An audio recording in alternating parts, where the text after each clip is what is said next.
Bill. It's your girl Tammy Too Much. Man, yo, it's your boy Evie Newman, the voice of the voices, man. We in the building, man. It's Tuesday. It's The Turn Up birthday Tuesday. boy. His birthday. It's my birthday. Turn Up Tuesday. And we got a guest in the building. Tammy Too Much, could you please introduce our Yes, guest? please welcome Mr. Frank Lewis to the building. Yeah. One Coast Entertainment. I am Baltimore Hip Hop. Yep, I'm here. I'm here to represent. I've been meaning to get here for a minute. You know, I mean, you snagged me at Frozen Harbor. I think it was. You need to come on the radio. I was like, well, it's done now. I can't tell my guests. No, it's like The Godfather. You know what I mean? Like, on the day of your daughter's wedding. Frozen Harbor's my biggest event of the year. I couldn't turn down no requests. What's up, man? So what? Go ahead. Go ahead. So what made you start into like giving the shows and things like that? I started as a rapper. I mean, you know, of course, you know what I mean? Right. Like, that's the way the most real businessmen get into it. Like, Right. they dabble some way. I never learned how to play an instrument. Always was with the rap. I can write songs still. You know, I grew up around a lot of MCs that were really dope. You know what I mean? Like cats that like y'all would never have heard of because they never came out of the basement. Right. You know what I Okay. mean? Like, I grew up in South Baltimore, you know what I mean? Like, down in Brooklyn, like Brooklyn Homes Project. Right. And, like, a lot of us, like, we really thought the house party in the basement was, like, it for us. And then, like, I kind of branched out a little and started, like, snooping around. And I got a man Snaps on. And that was the first artist I really pushed. And as I was developing him, I realized, like, I don't want to be a rapper. I want to own all this shit. I want everything. You know what I mean? Got that Puffy mentality. Right. You know what I mean? Right. I You know, hear now I would say it's probably more Jay-Z now. At the time, I used to say Jay-Z, and people were like, yeah, but he's still an artist. You know what I mean? Well, now Jay-Z own everything. that. Right. You know, he probably on the internet we talking on. Right. or a percentage of it. Right. Exactly. Smart, That's man. right. That's right. So, when did you decide to do the Frozen Harbor? Like when, Well, Frozen Harbor's a weird thing. Like, it actually started as my partner, Rob, Pirate Rob's birthday bash. You know how in the city we all throw birthday bashes? Well, Rob's not from here. So he manages books for Pasadena, Ballman Uglies and Bond and Bentley, and a lot of other great bands. And over time, he's, you know, recycled through some of that. But he started doing this thing called Pirate Rob Birthday Bash. And it developed itself at Rams Head Live into a 2-day event. And we really didn't have no city to grow it any further. So he wanted to start his own festival. So we linked up with Power Plant on the first year. And we did Rams Head on Friday. And then on Saturday, we did Rams Head and all the venues at Power Plant. And we came up with the name Frozen Harbor. He actually came up with the name Frozen Harbor Music Festival because he didn't really know how to name a music festival. He was trying to like do it based on all the other popular music festivals, like all combined in one. And I Right. caught that. You know, I was like, dude, it sounds like you're stealing from everybody and making your own thing. I was like, that's not going to work. And then one day he called me and was like, Frozen Harbor. And I was like, oh yeah, that's the move. So that's it. Actually stemmed from a birthday bash, and then now it's next year we're going back to 10 rooms, still 2 days, so that should put us around 150 to 160 acts total in 2 days. Every genre covered, from EDM to hip hop to country music, metal, folk, reggae. We cover everything. So, and we cover everybody from the singer songwriter all the way to the biggest. I mean, Drew Hill, you know, sold out that basically. I saw enjoyed that. it. I enjoyed all Yeah, of it. we though. we Like, had you we know, had a man, it was ball. cool. It We was- got it was some dope. footage. Good. Did I'm a really couple glad. interviews. I saw you try to get me on one. You're like, we gotta talk right now. I was like, no, I gotta go. It's literally the most Yeah, you was stressful on the 2 days move. of my life. Yeah, Oh my yeah, God, yeah. it's Right. literally. That's why I was like telling y'all, like, that's why I bum it down afterwards. Like, literally, me and Rob usually take the whole month of March off and don't even really talk to each other. What? Like, because it takes a lot to put this together, like a lot of Right. stress. Like, I've had other promoters come to me and say, this isn't worth doing. And I'm like, yeah, you're right. It's not worth doing. That's why I'm doing it. Because y'all left it on the table. Like, Right. Oh, that's you know what I dope. mean? Like you're right. It's not. But at the end of the day, like, I never got in this for the money. I was always in it for the music. Right. And I like developing young talent. And I like to be able to say that I'm more than Baltimore hip hop now. Like, I mean, I kind of graduated from that. Right. You know, like I'll never forget where I came from, and I'll always be here to put on Baltimore hip hop first. But you know, like, where else do you grow? Like, Right. if you're centralizing your life in Baltimore, like, I'm not leaving here. I got a kid here. I got a family here. Right. I don't. LA's not for me. New York's not for me. Like, I'm here. Right. So, like, a lot of cats say they want to get big and get out. Right. I'm here. Oh, okay. So, like, what else can I do? Just be the king of Baltimore hip hop when I'm like 50 and get weird, you know? Old white guy shows that all the young kids are like, who the hell is that? Right. You know? But Yeah, I always seen you around doing things, you know what I'm saying, before I actually knew who you oh no, were. that's what I'm saying. I knew who y'all were till I saw you guys move. Like, that's what I mean. Like, it's so funny how they tease us and call it Smaltimore. But like, there really is cliques out here that sometimes if you don't stray far from your clique, you can be around a lot of good talent, a lot of good business opportunities and not even realize that the same things are available 10 blocks away from you with somebody else. Right. You know, but Exactly. different, you know? Yep, that's real. So take it back away. When did you get bit by the bug of hip hop? Oh, man. And what was your first song? My, what? Anybody Well, okay. Well, remember no, I mean, I feel the brown sugar question there. The softball question I'm supposed to have the answer to. When did I fall in love with hip hop? Let me think on this one. I fell in love with hip hop on my own verse, actually. But if we're talking about like real musical influences, it was probably when I realized that there was more out there than what you could buy on the shelf at Best Buy. Like when I didn't understand the concept of like digging through crates because I wasn't a DJ.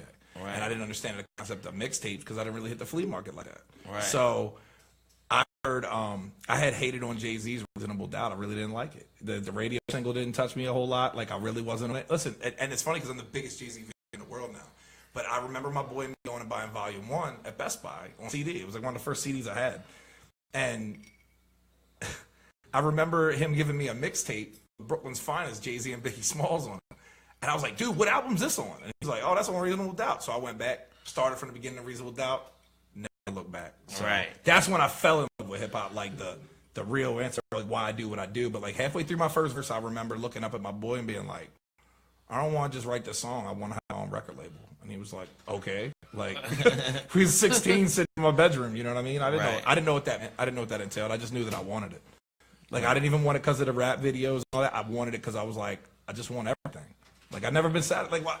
I'm a third generation entrepreneur.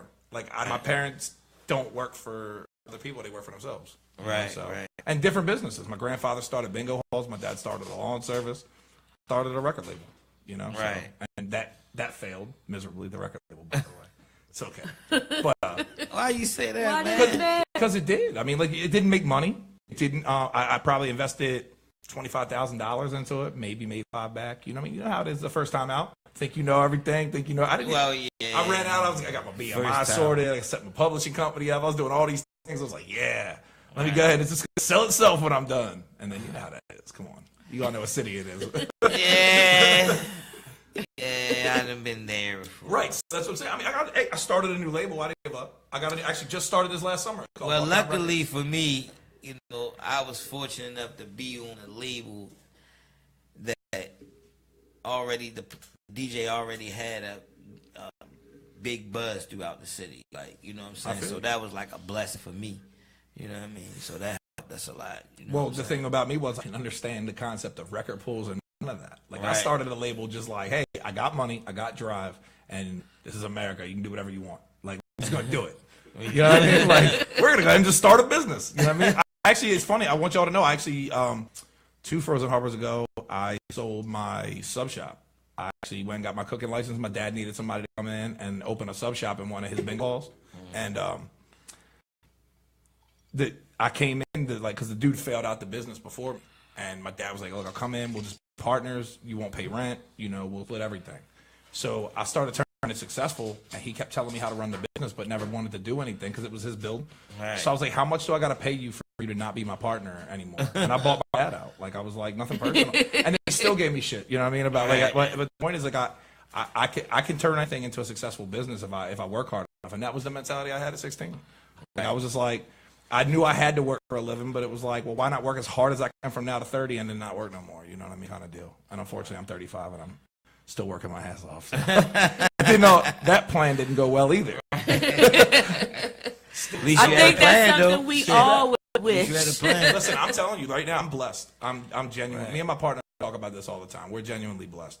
Most people have to go sit in a cubicle and then go DJ, or they got to go sit and listen to somebody else tell them what to do for a living, and then go record that song or go to that show or sell tickets to the show or buy tickets to a show. I don't remember the last time I bought tickets to a show. I'm not being arrogant. Like, a lot of Right. people just genuinely see me when I walk up to the door and know me because of how long I've been in the game. Right. And it's a blessing. Like, there could be worse jobs out there. You know what I mean? Right. Like, I could be a trash man and it rained the whole month of May like it did last year. That had to be miserable. They get Right. paid good money, but raining on you every day, clothes get heavy, it just drains you emotionally. Like, you know what I mean?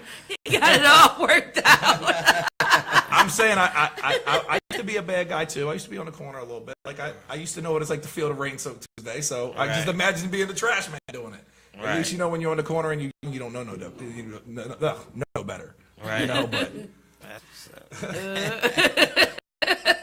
y'all had no idea what you were getting with the We interview. find out you a little crazy. Listen, you guys know Only, right? Yeah. Only should have prepped you guys for this interview instead of the other way around. You guys shouldn't have prepped me for the interview. Only should have prepped y'all. I'll say, this is internet. We free to talk. We can say, oh, you have no idea. Stop with the oddball questions. Go with the hard ones. I'm just kidding.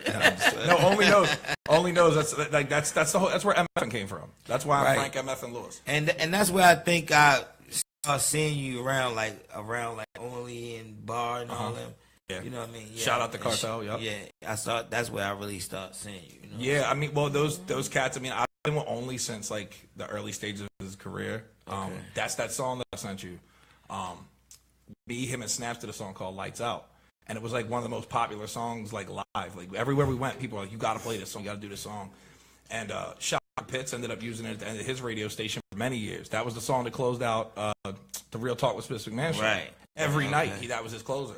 And I believe Lisa Stan said she uses it for her radio show sometimes too now. Oh, okay. I think she picked that up since Shaka don't have his show no more. And I mean, it's just a song.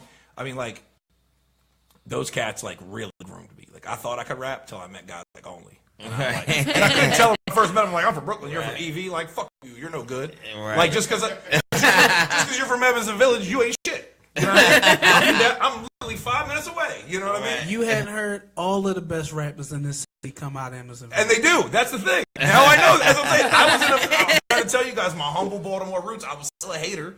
You know what I mean? A true Baltimorean right there. I bet to get Only was fired. If y'all ever hear Lights Out and listen to Only's verses and think that's the first song I heard him spit, and I'm still like, he ain't shit. He knows his story. He knows his story. I immediately hate him and after we did it live a few times, I got to know him from practices and like being in the studio. And he's a really great guy, and he put me in touch with a lot of people. And then Barcardi and me, we had our alliance, we had our run. What was that, like 2010? Right. Like we had Bourbon Street, man. Bourbon Street was when we was wilding out over there. We didn't give a shit. Man. We did. Bourbon Street. Did you guys come to some of the Bourbon shows? Yeah. Back then? Oh man, I did. honestly, I don't remember that era. That's how drunk I was. I'm being honest. Like I really developed the alcohol problem somewhere towards the end of 2010, but definitely by 2011. And listen, and I tried to combat it, being a natural Virgo leader. Right. With I ain't got an alcohol problem. Give me another shot. Boom, boom, boom. And next thing I know, I'm so drunk, I don't remember the alcohol problem. I remember the problems the next day when everybody's like, you're an asshole, I don't want to work with you, we don't want to be at this venue. Oh yeah, 2011 was a rough year for me. That's actually only saved my life in April 2011. Because he was the first dude to look me in the face and tell me what I was doing was wrong. I did something terrible, I don't want to talk about it. He didn't yes me. Like everybody else was like, oh, don't worry about it, man. You know, you lost that. Nobody on stage or nothing like that. He looked me, no, hell. Actually, listen, man, I'm telling you, I've almost been stripped down on stage at an event before. I joked around that I was going to get naked after 9 o'clock at this outdoor festival, and these kids rushed this stage, and I really didn't know what the capacity was because it was an early festival, and I had my swimming trunks on all day because there was a pond. It was jamming the jam. There was water. It was like an outdoorsy thing. Oh my Lord. The stage, and I saw the stage shaking. And I went up there to clear the stage while the lead singer girl knew me and went to pull my pants down while I was telling everyone to get off stage. And luckily, I felt it at the very last second. Like it was about to be in front of literally like 300 to 400 people, just completely pants down. No shame in the shit. Like I'm saying, like us white people, we do dumb white shit. Listen, well, let's talk. Let's get the elephant out of the room. Let's all breathe about it. I do white people shit. So listen, I got some dope white friends though. That's good. That's dope. You know, good white. You know who I would like to see hang out with together?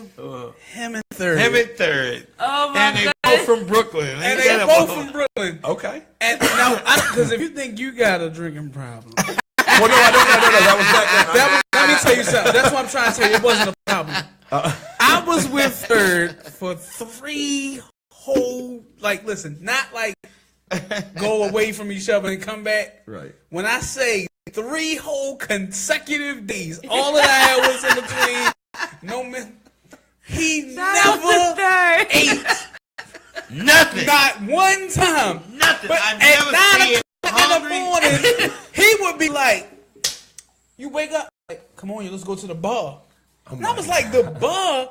Yo, you was drinking when I went to sleep. Oh, man, all of that's gone. And he wouldn't go get, like... And he would walk to the bar. He would walk... And the bar would probably be so far away, but he'd be back like that. And listen, the bar from where we was at, is literally a 10-minute drive. Right. He would walk walking there, it, Diamond, yo. and he would be back Real in like talk. 15 to 20 minutes. And he wouldn't come back with like, you know, you think like you can go, if you just one person, you drink it by yourself, you can get like a little double deuce. Right. No.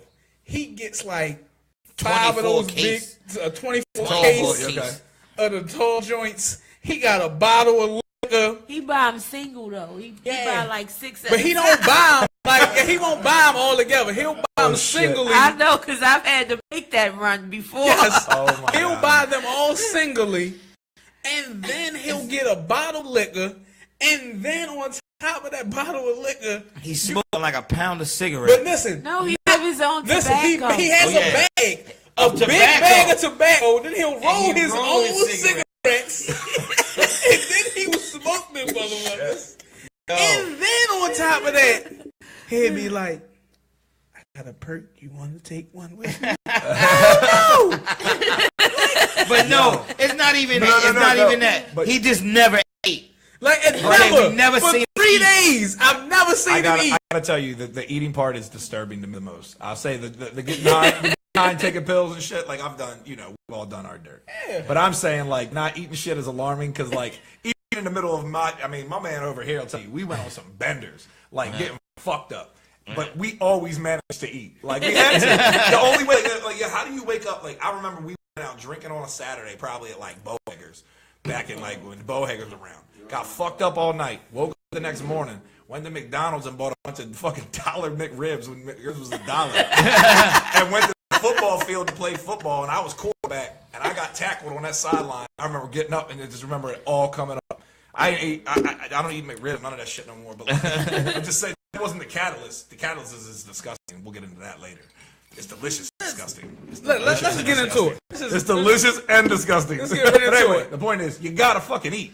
If you don't eat, what would I have thrown up when a man hit me? I would Right. have laid there heaving Right. uncontrollably, and I would have been hurt. But I'm trying to tell I you, would have been hurt. third, I've never seen And him. listen, but no, it's not like it's not food. We will all go get something to eat. And There while could we be eat, something in the refrigerator. he will say, so when we going to the bar?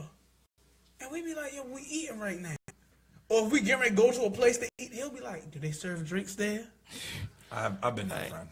No. Do they got alcohol there? I just never seen the man eat, man. That's all. Never. That's all I'm saying. What I'm saying, he can do his thing if that's what We've he been do. around him for I never what, seen him going eat. on 6 years now?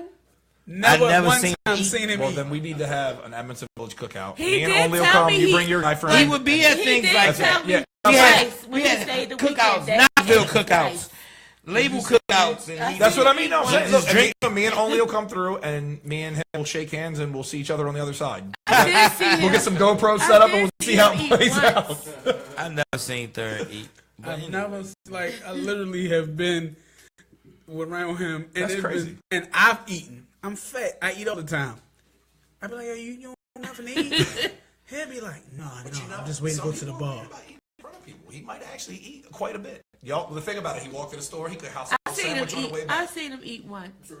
You know what I mean? She's I seen him never eat seen once. that boy eat. I Here seen we've him never seen him Seen eat. him drink and sleep. Drink, rap, and sleep. I ain't never seen him sleep. There it is. There's the next mixtape. Right. Drink, rap, I ain't never. At least you seen him sleep. I never saw Drink, him rap, and sleep. It had been a many night in the studio. I done went to sleep and I wake up Third, still up. Third, you up? Yeah, man. Like I banged out like 4 joints while you was asleep. Yeah, he a workaholic. Why are you still up? Like with a ton of energy. Like you had like. I actually miss that about like being younger. Like for real, I did. I used to be able He's to do not the that like 1 hour. younger. I'm saying I used to be able to do Yeah. that 1 hour sleep, still drunk, go into the real day job. Because when I started in the business, I did have the 9 to 5 and the music thing built. Right. So it definitely like is different now. Like when I have the choice, I got to get up and take the kids to school. Like there's been mornings, you know, where I've literally been like, yo, you got to get a shower. You smell like Jameson from the night before, or you smell like Loud still. Like you can't walk into school looking all crazy as shit. Right. It's like obviously I look terrible. Like my eyes, I have natural dark circles thanks to my mom, and then I don't really do that whole get together shit because I was taking kids to school. So in the morning, I'm sure I got like sleepies in my eyes, and my eyes still bloodshot from the night before or something. And like that's all they need is to smell me like that coming into school when I'm that dad forever. Right. You know what I mean? I don't want to be the wino uncle as the dad. You know what I mean? Like, shit. You know what I mean? Like, goddamn. Like, my poor kids. Every time Mike's head comes in here, he smells like Jameson and marijuana. That's about it. That's about yeah. You know, I go to IEP meetings. My son's autistic. This is a National Autism Month, by the way. It's to remind everybody. I have IEP meetings, and I sit around a table with all these people, and sometimes I get into talks like we're talking now. I forget I'm in school, and I say shit like shit just now instead of saying poop or crap or something. I'm like, I don't believe in that shit, and then everybody just looks up immediately. I'm like, I'm sorry, and the principal will go, oh, it's okay, and then a couple minutes later I'll say something else like, I think core math is fucking stupid, and then they'll be like, okay, and I'm like, well, look, and I said I think if I draw a line here for y'all, we won't have to have this conversation twice because my kid's autistic. He doesn't learn the same as other kids. So however he learns math, in his head, he's a genius. He knows like 8 languages of the alphabet.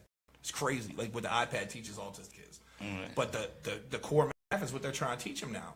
And he don't get it. He does it in his head. And I said, as long as you can't prove my kid's cheating, I'm never going to accept that he needs to learn this shit. Like, so if he goes all the way to college and never uses a calculator and just is like Rain Man, drop the fucking, you know, the toothpicks and pick them up, and I don't give a shit how he gets the answer as long as it's right. And I know he's not cheating. Right. I had to let the school know, y'all are not going to bully me into this shit. Because I don't understand core math. Like, I taught him math the way I know math. And now he knows math better than me, probably. Right. You know, he's 8.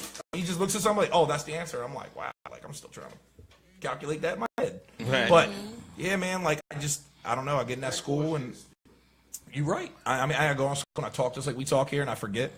And it's terrible because, like, I used to be really good at playing both sides. You know, the white Frank. You know, to put the sport coat on and come in and like, hey, guys, how's it going? And then after a while, I was like, why the fuck did I work so hard to be in here front for these people? I don't know these fucking people. You know what I mean? Like, Jesus Christ. Like, I want my Zuckerberg hood. Throw my shit up, come in there and sit down and go like...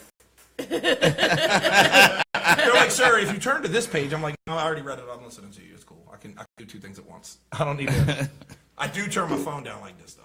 I'm at least respectful and don't interrupt those meetings. Those are so important for work. Right. So, just like this is. You know what I mean? Like, this is supposed to be a casual thing. You can't be having a phone go off. You know what I mean? So this is the thing I was going to ask everybody at the table. So now that you're here, I'm going to just bring this question. So I saw something on social media that I thought was interesting. If you were riding and you parked your car and Tupac or Biggie just opened your car door and sat in your car right now and said, play me the best rap album that you've heard since I've been dead. What album would that be and what would you play? Ooh. Shit. Well, I gotta say, it jumps Jay-Z into a couple of those categories because Blueprint was pretty solid. They were both dead. 50's first album was pretty classic. See what I mean? Like, like really get down to it. I mean, that's a tough ass question because they've been dead for a minute now. Yeah. Right. It's just like you asked me this in 2000. Right. Yeah. So this is the good news is there's been a lot of trash coming out lately, so we can eliminate like a few years, right? We get like 2015 real quick or something. You know what I mean? Yeah. Like, I don't know, man. Mean, Kendrick's fucking albums and shit. Like, I mean, how Rick do you? Ross. Yeah, I mean, how do you tell? Man, fuck. Wiz Khalifa. Nope. Listen, and my pick has been to go with Jay-Z. I would have to go with the Black Album. Okay, I was gonna say the Black Album's not a bad one either. Yeah, because that was supposed to be his last one. So technically, to me, that'll forever be Jay-Z's last album. Like, the other ones after that, I'm not gonna lie to you. The one after that weren't that bad. They weren't. As a Jay-Z fan, American Gangster was the concept album. But it was. But as a Jay-Z fan, I just want to ask you this: did you like the Kingdom Come album? I like songs. I'm saying if I'm being honest, you the right answer. out of It's all of the Jay-Z albums, that was the one album I was just like, nah, man. I just- I've always kept this true to me. Volume 3 was his worst album. Sean Carter. I didn't think That's that the was one. that bad. Jay was even hard. No. That was the one with I know it's, yeah, that was the black and white That cover. was the one with mostly Timberland produced it, and what was the lead single? 12 a.m. on my way to the club. Oh, wow. Yeah, No, that was right before Rock La Familia. yeah, it was the one before La Familia because La Familia was supposed to be a compilation. That's not the one that I really like. It's not even Kingdom Come. I did like that song. I learned to reappreciate it as I got older, but like think I like remember that interviews album, where though, Jay-Z yeah. That ex- Blueprint Black 2, Album what was is that? success. That the 2 point, the Blueprint 2 and 2.5. Like, well, he no, came- 2.1, yeah, but that's Like because that that was the one where he consolidated the disc. yeah, Down to I one just disc. It was a didn't- double disc and he consolidated. That was a 2.1. I think one. I like Yeah. that album though. I didn't like that. I was didn't fine. like that I album. thought it was a bad double album. It should have been a single. Right, cut the fat off. Exactly. Yeah, see, that's why I can't say I don't like it.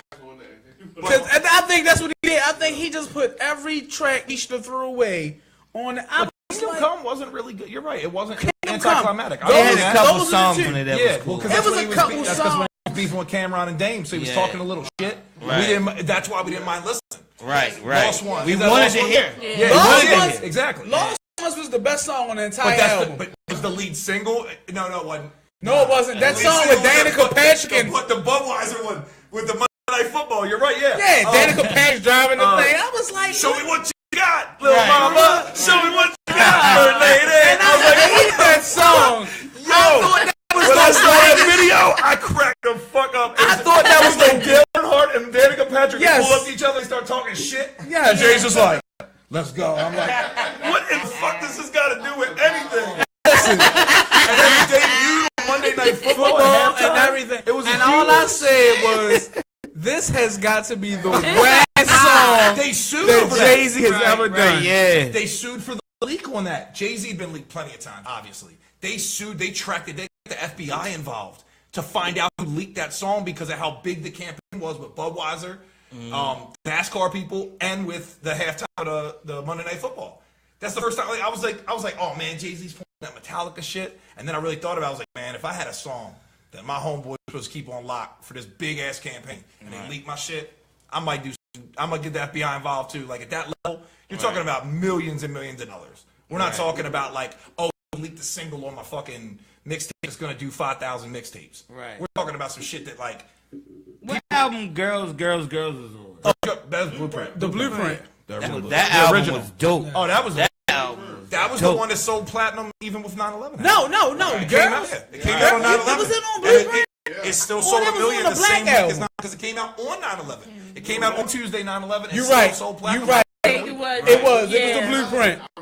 Girl, Yup. Damn. girls. That was me. I like I love didn't like that the album. second That remix. album Remix was cool too. the remix was was funny, but it wasn't like I felt like I was a player. he back then, did so I don't the give a fuck. he did the first he did the Me and him first used to listen three. to that shit going to house parties, yo. We was terrible with that shit. We He play did the- outside the house party and then walk in and be like, all right, let's divide this room up. Let's chop these chickens down. Let's put them in separate corners and see what goes on. Hey, We was terrible in our I younger just 20s. felt like he did the real three verses. That's some real shit. Let's chop these chickens down. down.